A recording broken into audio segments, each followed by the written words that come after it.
है waste Asia में।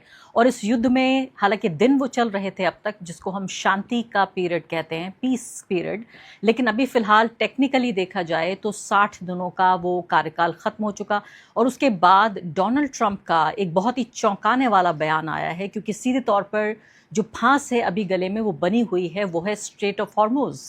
तमाम तरह के जो पश्चिमी सलाहकार हैं, कमेंटेटर्स हैं, वो खुद इस बात को डिक्लेयर कर चुके हैं कि इस पूरी जंग में ईरान जीत चुका है, अमेरिका इजराइल को कंबाइंड ईरान ने हरा दिया है।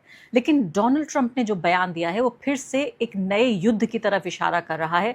उनका बयान आपको मैं बताती हूँ, वो ये कह रहे हैं कि हम बम बरसाएंगे ओमान के ऊपर अगर इसी तरीके से हॉर्मुज पे जो एक तरह की मैं कहूँगी द्वंद है वो बना रहे।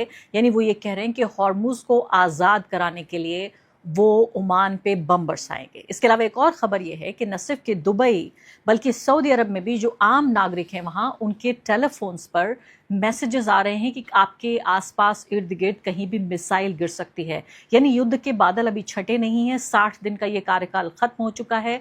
इसके अलावा फ़िलिस्तीन के मुद्दे पे भी देखें तो जो अमेरिका के नेता हैं और एडवाइज़र्स हैं वो हमास से बाकायदा मिल रहे हैं। नेतन्याहू ने जो पूरी डील एक तरह से कराई जा रही थी फ़िलिस्तीन और हमास और इजराइल के बीच, नेतन्याहू ने उससे इनकार कर दिया है। अमेरिका के ज़रिए ये डील, पीस डील करानी जानी थी। कई महत्वपूर्ण मुद्दे हैं जिस पर चर्चा करने के लिए इस वक्त हमारे साथ हमारे ख़ास मेहमान प्रवीण साहनी जी मौजूद हैं। कई दर्शकों ने हमें लिखा भी इस बारे में कि प्रवीण साहनी जी का जो पिछला पॉडकास्ट जो हमने किया था, ऑनलाइन पॉडकास्ट किया था, क्योंकि उनके पास समय की कमी थी कि हम एक साथ बैठ के फेस टू फेस कर सकें, उसमें खासकर पेट्रो डॉलर के लेकर भी जो एक सवाल आपने छोड़ दिया था प्रवीण जी, उस सवाल को मैं इस हिस्से में लूँगी, क्योंकि कई लोगों के पास, मेरे पास कई लोगों के ईमेल्स भी आए हैं कि वो उसको समझना चाहते हैं। लेकिन उस सबसे पहले जो अभी महत्वपूर्ण सवाल डोनाल्ड ट्रंप की इस धमकी को लेकर और जो सऊदी अरब, टर्की और पाकिस्तान की डील हुई है उसको लेकर भारत के ऊपर क्या असर पड़ेगा, इस पर भी हम बातचीत करेंगे। सबसे पहले डोनाल्ड ट्रंप की, आपको लगता है कि ये कोई गीदड़ भभकी है या वाकई वो ओमान पे बम बरसा देंगे? बहुत बहुत शुक्रिया मुझे अपने प्रोग्राम में बुलाने का।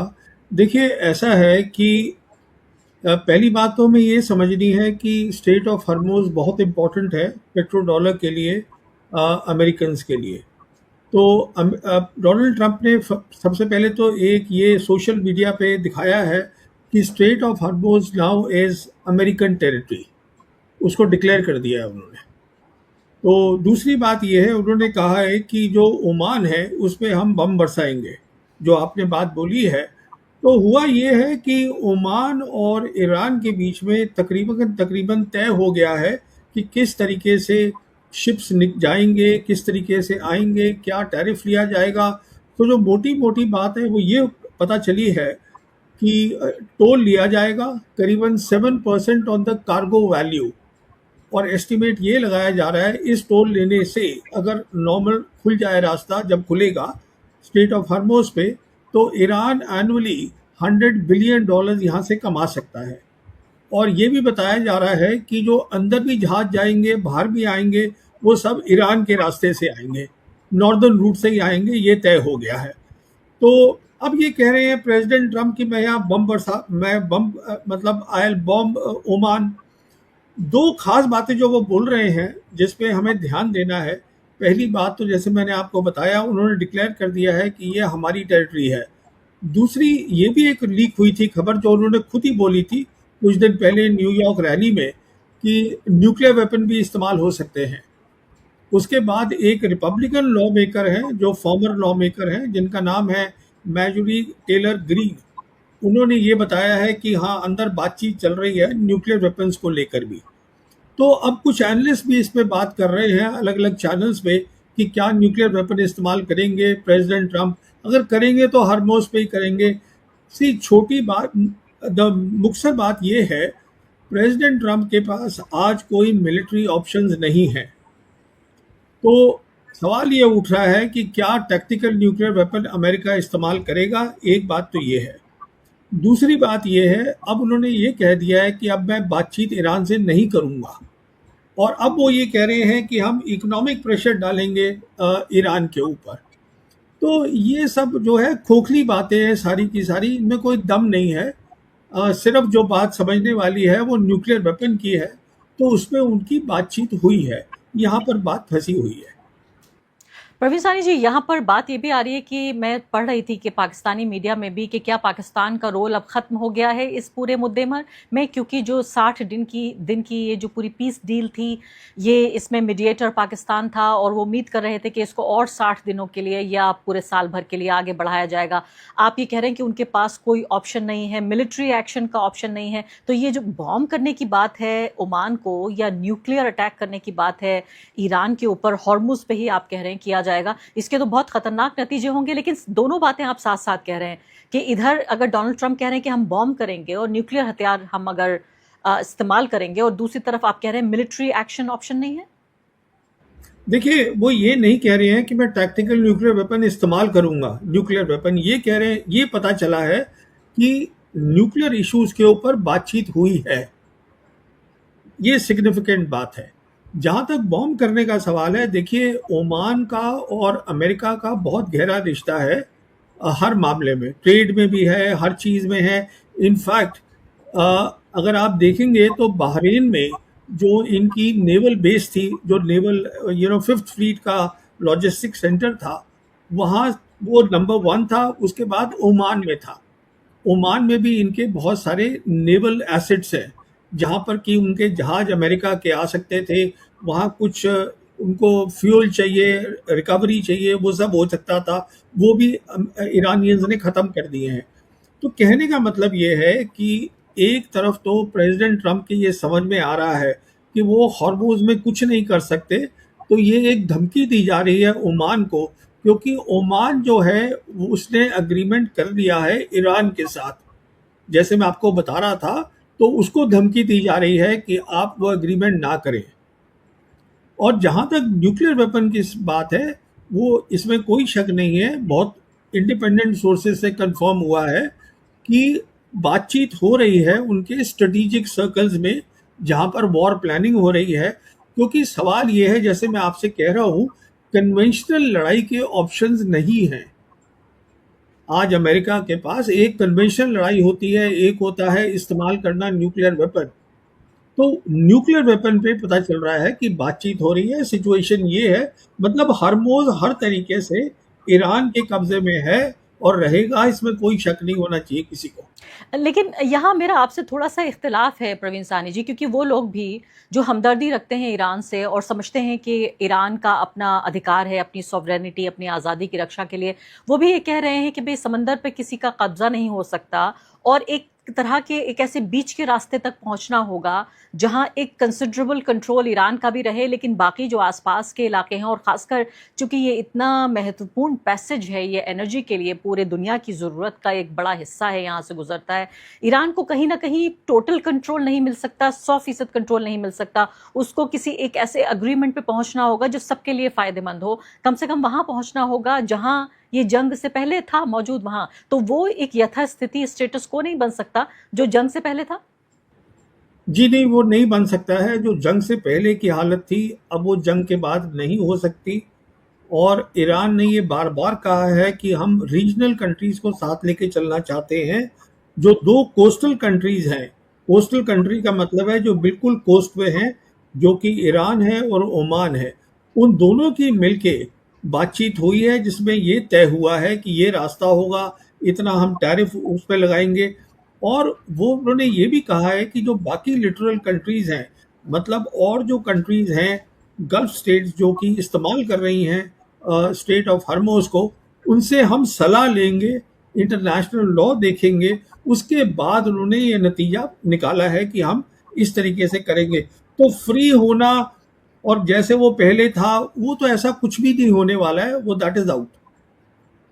हालांकि जो लोग कह रहे हैं कि एक तरह से पूरा जो एक ग्लोबल एक कंसेंसस जो बन रहा है वो ये है कि ईरान को थोड़ा बहुत अपने में रियायत बरतनी चाहिए। इस तरह से तो पूरी ग्लोबल इकोनॉमी पे बहुत बड़ा फर्क पड़ेगा। और जिन पेट्रो डॉलर्स का आप जिक्र कर रहे हैं, मैं अभी वो समझूंगी भी, लेकिन ये बताइए कि अगर हॉर्मुज जैसा है वैसा रहता है, डोनाल्ड ट्रंप लगातार हॉस्टाइल एक अपने वर्जन में रहेंगे। कभी बोलेंगे ओमान को बोला इन्होंने कि अगर रास्ते में आया हॉर्मुज के तो हम उस पर बम बरसाएंगे, ऐसा नहीं बोला कि यूं ही बम बरसाने हैं। तो ये तो फिर ये पूरा हॉस्टिलिटी और ये असुरक्षा की भावना और जंग के माहौल में पूरी दुनिया रहेगी, क्योंकि डोनाल्ड ट्रंप भी तो पीछे नहीं हटेंगे। देखिए, हो क्या रहा है कि डोनाल्ड ट्रंप तो पीछे नहीं हट रहे हैं और वो ये गीदड़ भपकियां देते रहते हैं, मैं न्यूक्लियर वेपन इस्तेमाल करूंगा। देखिए, न्यूक्लियर वेपन इस्तेमाल करना कोई आसान चीज़ नहीं है। इसके बहुत सारे इम्प्लीकेशंस हैं, बहुत सारे मुल्क हैं जिनके पास न्यूक्लियर वेपन्स हैं आज। तो ये कोई बात 1945 की तो है नहीं कि सिर्फ एक ही मुल्क के पास न्यूक्लियर वेपन्स है। और जहां तक जेडी वैंस है, वाइस प्रेसिडेंट, उन्होंने अभी रिसेंटली एक बयान दिया है कि अमेरिका को अब जो उसकी रिजर्व करेंसी है डॉलर, वो अब नहीं रहेगी।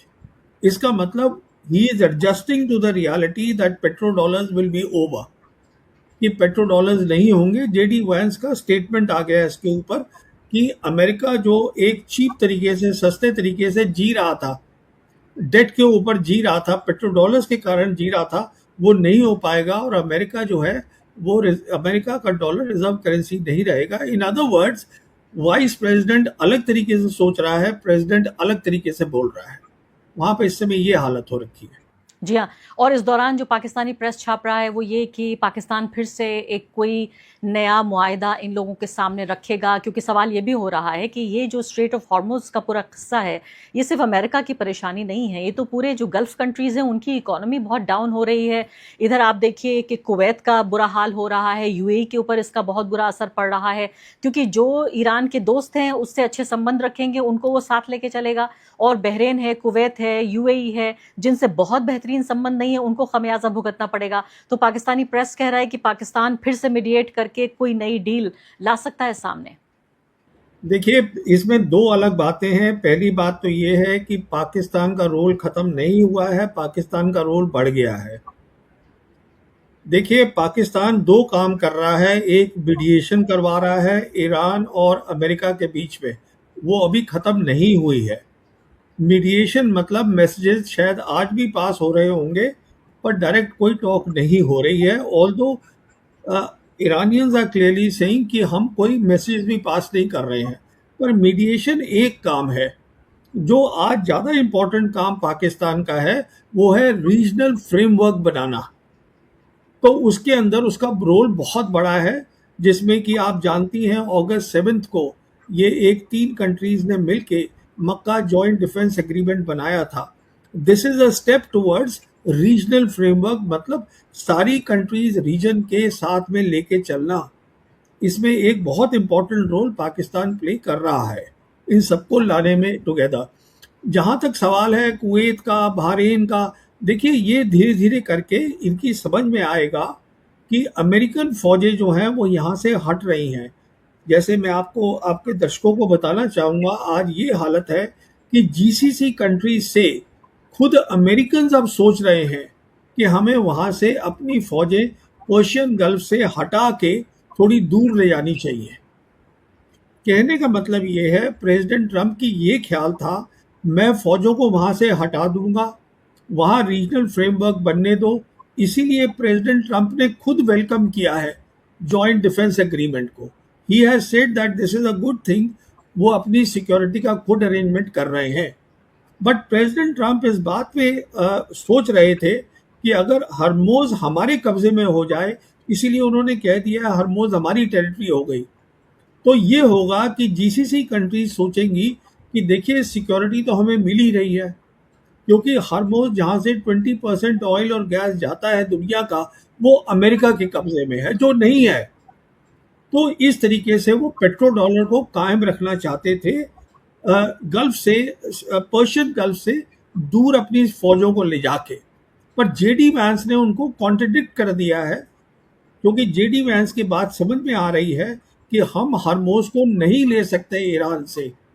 इसलिए JD Vance today is saying कि America will not, American dollar will no longer be the reserve currency of the world, which means that he is accepting the reality that the petrodollars will end. कुछ सालों में खत्म हो जाएंगे, हो जाएंगे। और क्या मतलब होगा इसका? इसका क्या मतलब होगा? पेट्रो डॉलर का खत्म हो जाने का क्या मतलब होगा? इसका मतलब ये होगा, देखिए पेट्रो डॉलर एक डील थी जो 1974 में करी थी अमेरिका ने, पहले सऊदीज के साथ करी थी। डील ये थी कि सऊदीज अपना तेल, अपना ऑयल जो है वो यूएस डॉलर में बेचें और उसके बदले में अमेरिकन सिक्योरिटी देंगे उनको। तो उसके बाद फिर ये डील बाकी जीसीसी कंट्रीज ने भी ले ली, फिर ओपेक ने भी ले ली। तो हो क्या रहा था अभी तक 74 से लेके आज तक, जब तक ये लड़ाई शुरू नहीं हुई, कि सारी जो ये कंट्रीज हैं जीसीसी की, ये अपना तेल, अपना ऑयल, अपना और पेट्रोल जो भी डेरिवेटिव्स है, वो सब डॉलर में बेच रहे थे। अगर आपको डॉलर में खरीदना है, बाकी मुल्क जो है, चाइना है, इंडिया है, और जितने साउथ कोरिया है, जापान है, उनको खरीदना है तो उनको डॉलर चाहिए। तो डॉलर अमेरिका क्या कर रहा था, अपने डॉलर छाप रहा था। अमेरिका डॉलर छाप रहा था, अमेरिका का डेट वो ये सब कंट्रीज खरीद रही थी, उनकी ट्रेजरी बॉन्ड्स अमेरिका के। अगर पेट्रो डॉलर बंद हो जाएगा, अगर अगर कल ये जीसीसी कंट्रीज सोचेंगे कि हमें जब सिक्योरिटी ही नहीं प्रोवाइड कर पा रहा अमेरिका, जो हर्मोज है वो उनके कंट्रोल में ही नहीं है, वो ईरान के कंट्रोल में है, तो वो लोकल करेंसी में ट्रेड शुरू कर देंगे। वो स्विफ्ट के थ्रू क्यों जाएंगे? लोकल करेंसी में अगर करेंगे तो जो अमेरिका का डेट आज है, जो 40 ट्रिलियन डॉलर्स है, देखिए अमेरिका आज वो कंट्री है जो कमाता कम है, खर्चा ज़्यादा करता है, उसमें कर्जा चढ़ा हुआ है। 40 ट्रिलियन उसका नेशनल डेट है, 32 ट्रिलियन उसकी जीडीपी है। और अगर पेट्रो डॉलर ख़त्म हो जाएगा तो रिजर्व करेंसी अमेरिका ये नहीं रहेगी, बिकॉज बाकी सब कंट्रीज जो हैं वो लोकल करेंसी में ट्रेड करेंगी। तो इसका मतलब ये है कि वो अपना ना तो फंडिंग कर सकते हैं अमेरिकन बेसिस की, कोई 780 बेसिस है 80 मुल्कों में around the globe, American empire खत्म हो जाएगा। तो जेडी वैंस इस बात को समझ रहे हैं, इस बात को समझ रहे हैं, पर ट्रंप इसको मान नहीं रहे हैं। मेरा ख्याल ये है, देखिए 3 नवंबर को अमेरिका के अंदर मिड टर्म इलेक्शंस हो रहे हैं जो बहुत ही ज़रूरी हैं।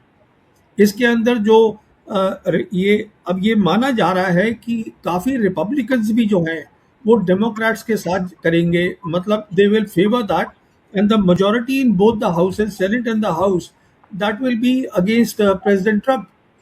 वो जो होगी डेमोक्रेटिक होगी, ये माना जा रहा है। तो उसके लिए फिर प्रेसिडेंट ट्रंप के लिए प्रॉब्लम्स खड़ी हो जाती हैं बहुत सारी। इसलिए ऐसा लग रहा है कि वो एक माहौल सा बना रहे हैं। He is running a narrative basically, because he is not in control of state of Hormuz. Social media पे दिखा रहे हैं ये हमारी टेरिटरी है, आपकी टेरिटरी कहाँ से है, वो तो ईरान की टेरिटरी है। तो ये सब नैरेटिव धोखेबाजी चल रही है और कुछ नहीं है।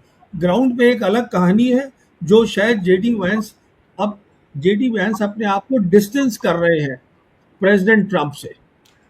बहुत बड़ी बात है कि जी हाँ, बहुत बड़ी बात है कि ये पूरे ख़राब मौसम का अंदाज़ा जो इनको हो रहा है, ये आपने बहुत बड़ी बात कही है, चेंजिंग वर्ल्ड ऑर्डर, जिसका मैं और आप 6 महीने से हम लोग एक दूसरे से बातचीत कर रहे हैं और आप लगातार ये कह रहे हैं कि पूरी दुनिया की जो तरतीब है, जिस तरह से दुनिया चलती आई थी इस जंग से पहले, वो बदल जाएगी और नए उसूल होंगे, नए रूल्स होंगे, नए रेगुलेशंस होंगे। उस बदलती दुनिया का ही एक इशारा है जिसमें आप अमेरिकन एम्पायर के एंड की बात कर रहे हैं कि अगर पेट्रो डॉलर में ये ट्रांजैक्शन बंद हो जाता है तो ये पूरे तरीके से ये एंड ऑफ अमेरिकन एम्पायर होगा।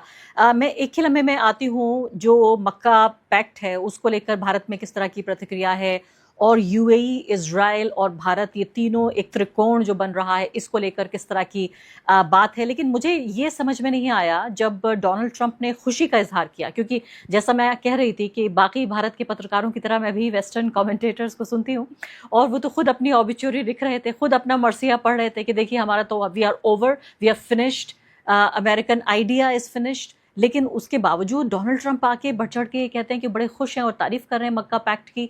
तो इन दोनों के बीच हम कैसे बनाएं कि एक तरफ कमेंटेटर्स, दूसरी तरफ डोनाल्ड ट्रंप और तीसरी तरफ जेडी वैंस?